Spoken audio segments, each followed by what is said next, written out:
welcome warmly to Geneva and to the Palais des Nations, our distinguished visitor from the Hellenic Republic, a country we all love and refer to fondly as Greece. Dr. Lefteris Kretsos, who's the Secretary General of Media and Communication. I'd also like to welcome the permanent representative and ambassador of Greece to Geneva, to the United Nations and international institutions, His Excellency Alexandros Alexandris. Welcome to Salle 3. You have a lot of important journalists here. Don't be fooled by the enormity of the room, and this is a good turnout for Salle 3. And of course, we are being webcast by the Palais television, but also I understand the Club Suisse de la Presse is taking care of their webcasting. Dr. Kretsos, I will hand over to Guy Metton, my good friend and distinguished Swiss journalist and head of the Club Suisse de la Presse, to moderate this press conference. You're most welcome. Thank you. Thank you very much, Ahmad. It was a pleasure to collaborate with you for organizing this press conference. It's pretty unusual, but I think it's a good thing from time to time to organize such meetings, which permits to Swiss UN press to participate directly to a press conference. So thank you again to Mr. Fauzi for the collaboration. Now I would like to give the floor to Ms. Dr. Lefteris Kretsos, but before I will ask you to sign our golden book, just a signature here. Yeah. Okay. Yeah. We'll ask also Ambassador Alexandris and all the people in the table to sign. And the idea is to give the floor to Mr. Kretsos for 15-20 minutes of presentation about the current situation in Greece and to raise questions just after. I also thank Effie for all the work she did to organize this press meeting. Yeah.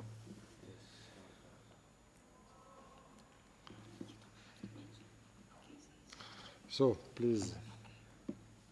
So, first of all, many thanks for the nice words, the interest you have about Greece. We all know that Greece has captured the attention of the media in the last 5 to 6 years. This is for an unfortunate reason, which it's a reason that has to do with the crisis.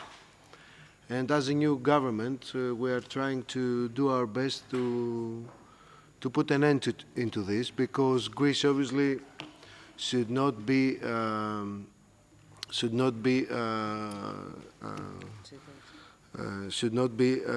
considered as a country that is full of pathological phenomena related to a broader economic and political crisis.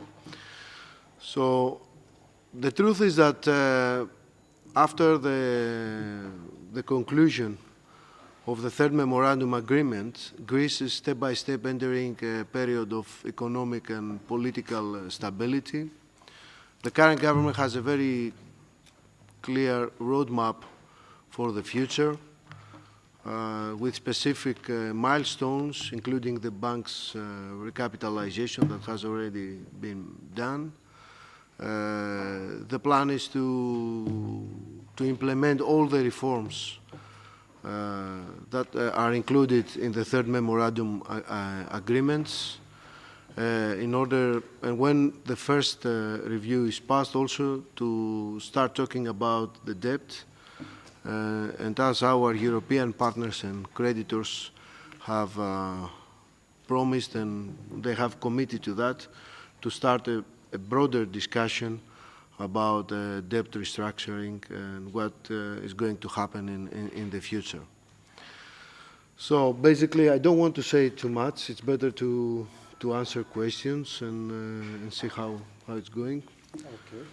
Thank you. Thank you. I don't know who will ask the first question.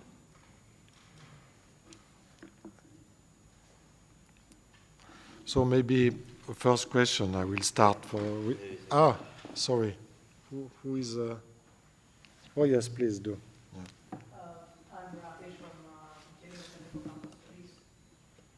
My question is, how is Greece planning to adopt tough austerity measures without disturbing the social cohesion? Yes. Well, I understand what you mean. I think it's a good question. Because the truth is that the third bailout agreement did not stop this momentum of austerity. And as you all know, Syriza is an anti-austerity agent. Nevertheless, Syriza is also implementing reforms that respect and promote public interest. We're talking about reforms that has to do with the fight against corruption, against clientelism, reforms that bring about justice and restore democracy. And even in the previous months where the negotiations were, let's say, very, very rough and there was no agreement, Syriza's government managed to pass specific legislation to deal with a humanitarian crisis. Syriza government managed to protect the houses, the first residence of its citizens. We also managed to enact a legislation regarding media industry reform, which was necessary. And we've also managed to provide the regulation of the 100 arrears for all those households and businesses that cannot pay back their mortgages. So the second big thing is that people understand that we did our best, and we even reached we did our best, and we had a strong fight. We tried to go to a much more fair debt resolution with our creditors. We had the referendum. We have capital controls. And despite all these, let's say, not so normal conditions for a political life of this country, it seems that the data, as presented by the European Central Bank, indicate that the effect of the capital controls was not so strong. It seems that public revenues have increased. We have a surplus of 714 million euros. And it seems that sometime in 2016, Greece has a big chance to go back to economic recovery and growth.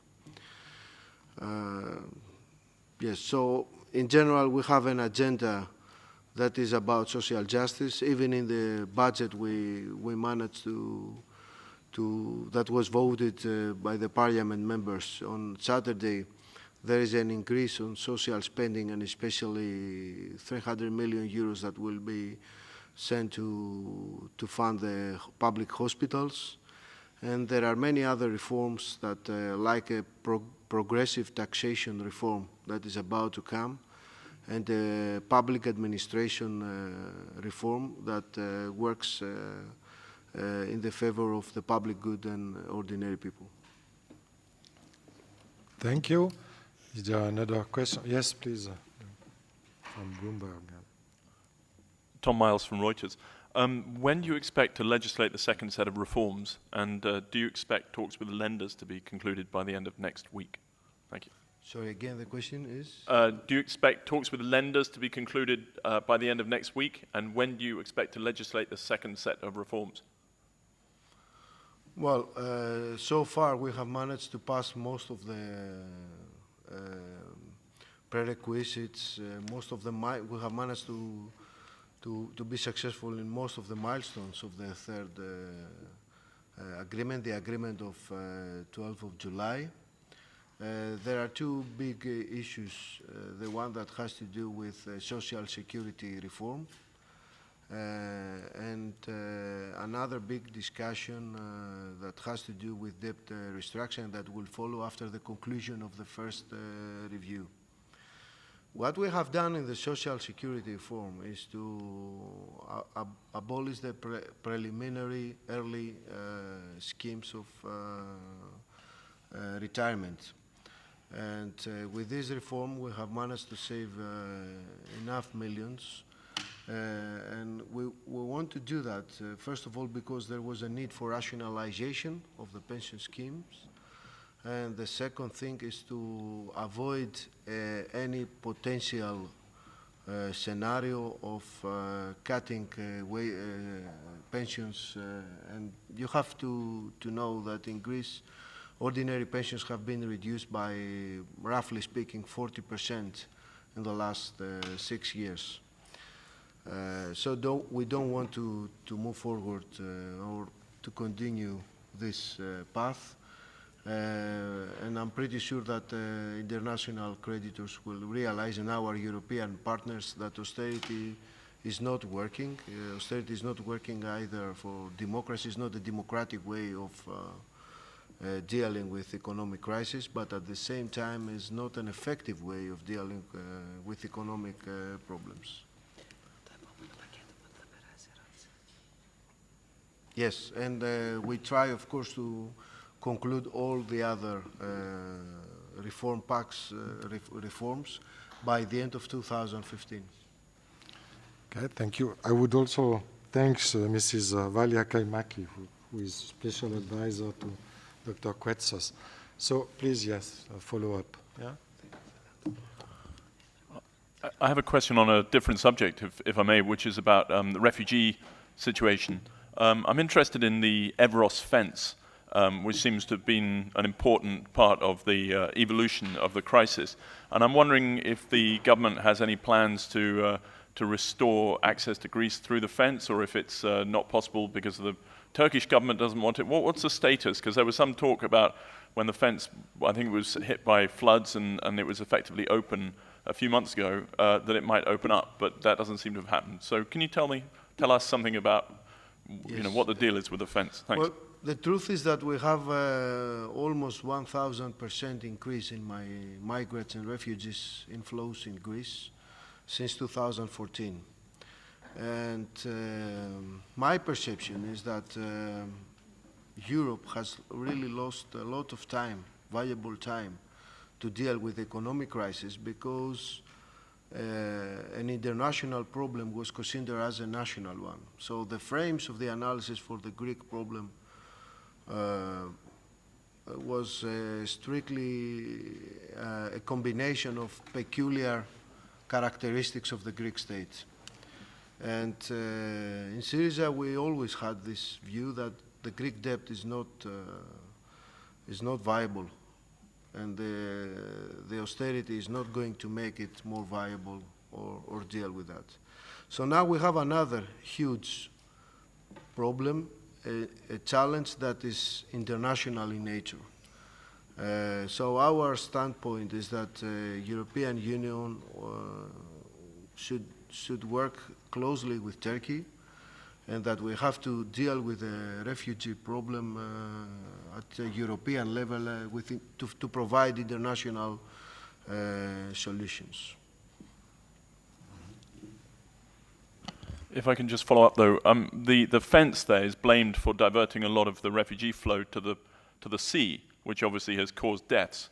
So wouldn't it be better to have a managed path for refugees coming across a land border with reception centers where you can process people without them having to take to the sea and dying in the attempt? Thanks. Yes, well, retention center mainland is a different thing from the sea borders. It takes but what remains at stake, and what is the bigger issue at stake here, is to have a European solution that will facilitate relocations for the refugees in order to avoid this humanitarian tragedy that is taking place in the Aegean Sea at this moment. So just trying to figure out solutions in the mainland, with the mainland fences is not going to provide a sustainable solution. And Greece is open to collaboration with Frontex, with other European partners, and I hope that all European countries will be on board on that. Because closing borders in one country or just trying to find out petty solutions at one stage, it will not really make a big difference. Sorry, but if people are dying, then it's a choice for Greece whether they come over the land or come by the sea. I mean, I realize this is a European problem, but for Greece, there's a choice about whether they come on foot or in a boat. And if they go on a boat, they can drown. If they go on foot, they're not going to drown. So why do you, I mean, I get there's a big political issue about Brussels, but what, you know, why is Greece keen, why does Greece not want to reopen that border and manage things on its border? Or are you saying that Brussels has to give you help to do that? Thanks.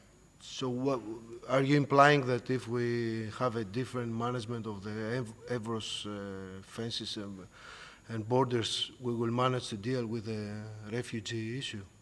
Is that what you're saying?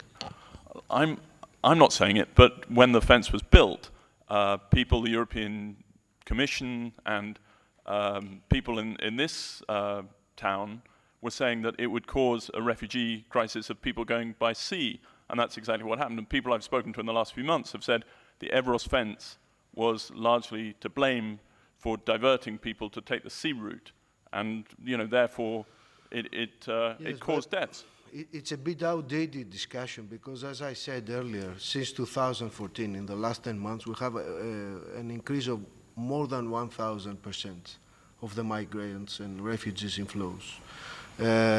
Just to focus on the Averroes fence is, if you allow me to say, is a very false approach because it does not take into account the dynamics of the war in Syria and the inflows dynamics coming from Asia and Africa.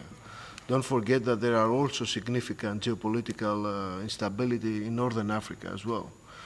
So the problem is really huge.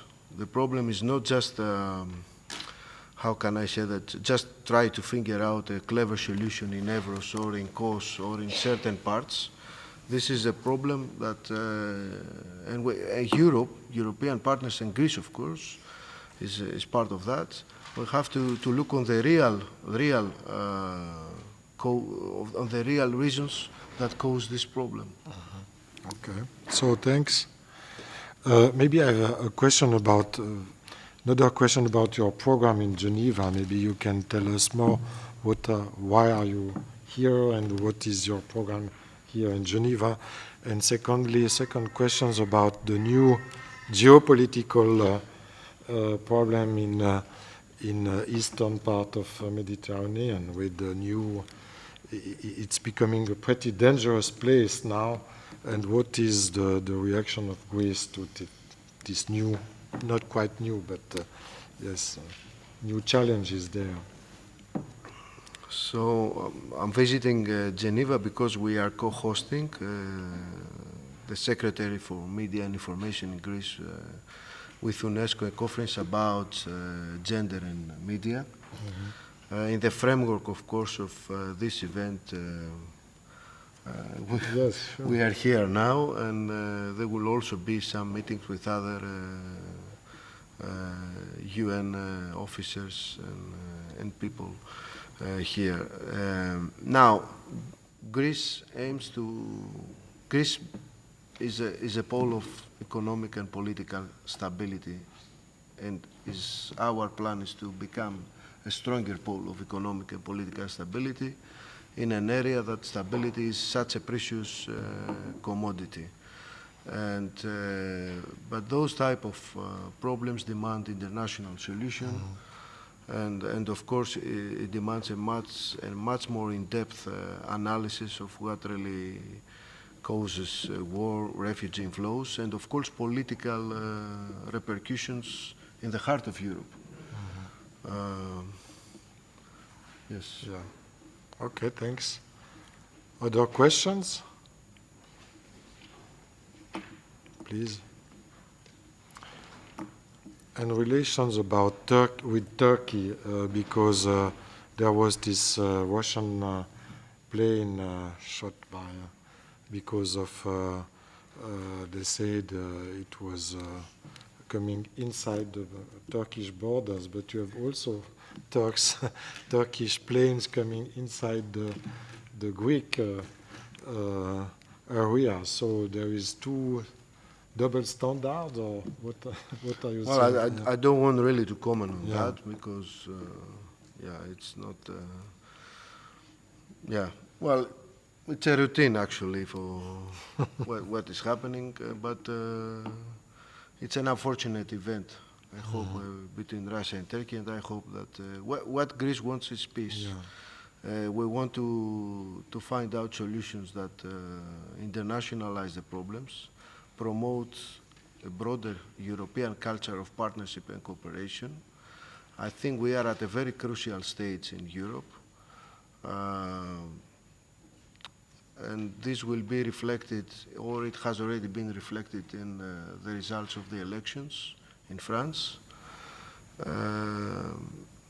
Syriza remains an anti-austerity agenda. We believe that we have to change, in collaboration with other partners and allies, political allies, I mean, the balance of power, and to promote a culture of social democracy, to promote a culture of building up stronger welfare states and enhancing basic human and political rights. Okay, thank you. Is there another question? Oh, yes, please. Hello, I'm Philip Esterhazy, Freely Speaking Interviews. Your government in Greece has been praised by Fidel Castro for having the ability to resist capitalist invasive politics.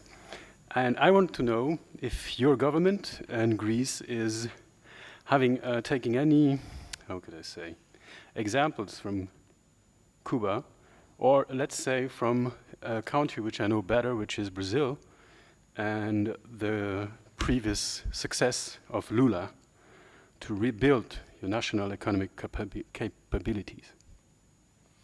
Yes, I've heard this story, and I totally understand why you are telling me this, because Lula is a leader that came out of from the grassroots. He was a union leader.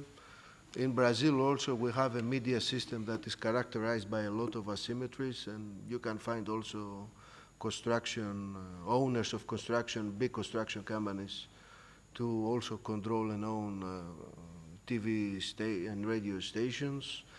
I also, in Brazil, Lula initiated a program of national restructuring, and this is what we want to do. We want to make our productive base stronger, and to promote the touchable assets of this country, and of course the opportunities for investments that this country has in Greece.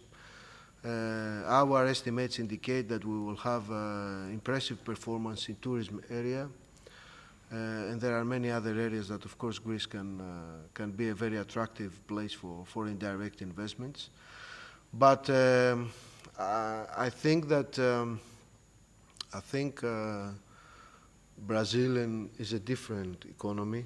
Greece is a different economy. We belong to a European family with a common currency zone.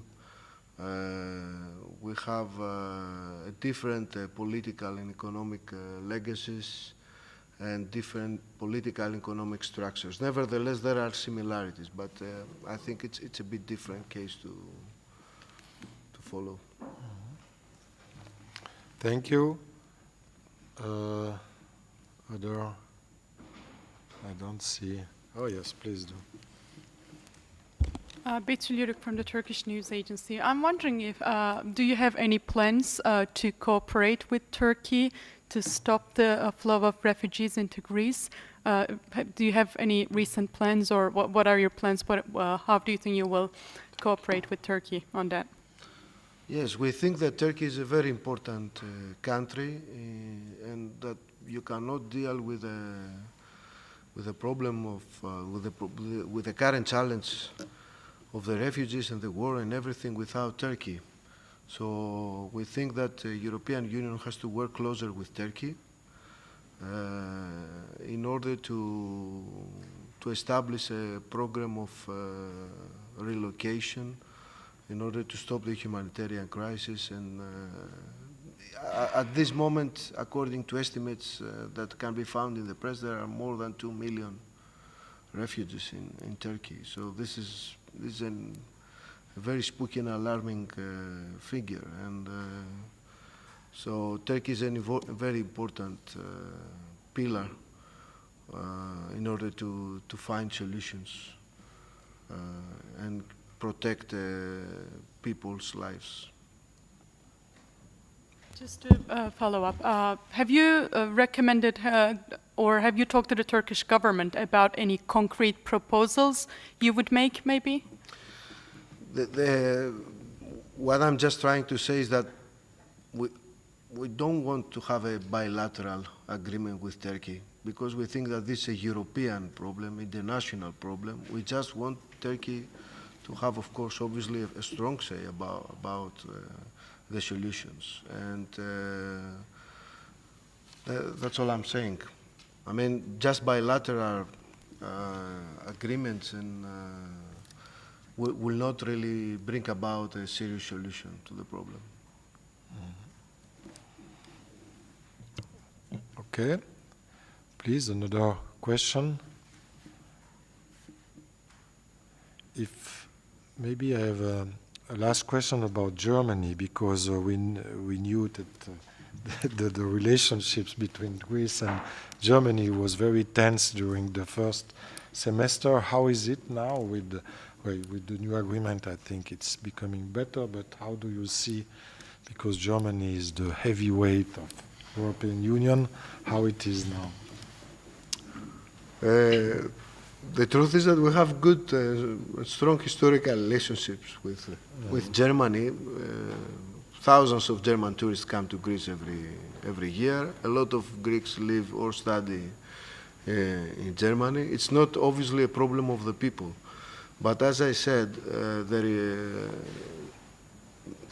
policy making in Europe was extremely slow in dealing with the crisis, and partly this has to do also with the structures of the media. Sometimes certain media outlets promote a kind of, let's say, tension between German and Greek people, and this is obviously unfair. Of course, in Germany, our government had serious issues with Mr. Schäuble's policies, and but this is not strictly a German. We have, let's say, different opinions with all those who believe that austerity is the remedy for the problem. Obviously, Germany and Greece were the two main pillars out of the crisis. Let's say Greece was the loser. We lost 26% of our GDP in the last 5 years. We have a reduction of about 40% in our pensions and wages. We have an unemployment increase, dramatically speaking, which corresponds to an unemployment rate for young people more than 50% now.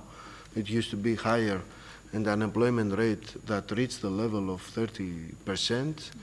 In Germany, for example, the unemployment rate was extremely slow, but at the end of the day, ordinary German workers also suffered from this austerity momentum. And if you look on the labor market in Germany, you will realize there are a lot of young people being trapped in precarious jobs, midi jobs, call them as you want.